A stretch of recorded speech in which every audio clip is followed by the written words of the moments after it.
Hello lovely people, welcome to my channel. Thank you for clicking my video. In this video we shall be looking at how to remove Messenger from Android phone. Yes, this time around we shall be looking at how you can easily remove your Facebook Messenger from your phone. So I will need you to pay attention and follow me step by step. The method of teaching you guys today is very simple. So you need not to root to device, so this works in every country, so it doesn't matter your location. Now before we start, if today happens to be your first time on this channel, just subscribe and also turn on the notification icon and be part of this wonderful family, so that anytime I upload a new video you might be the first person to watch it. Now without wasting much time, let's get started. Now in the first place, all you need to do is to open your phone settings. Now once you open your phone settings, you can see your account over here.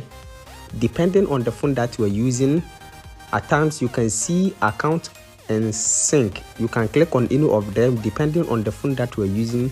So once you click on account, all you need to do is to select your Facebook Messenger, and once you select your Facebook Messenger, you can see remove account. Just click on that and you can see removing this account will delete all of its messages, contacts and other data from the phone.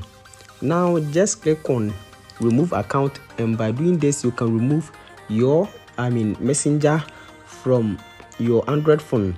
Don't forget, this will not delete the Messenger account. You can just still log into this account. I hope this video is very helpful. Thanks for watching. Don't forget to subscribe and also turn on the notification button so that anytime I upload a new video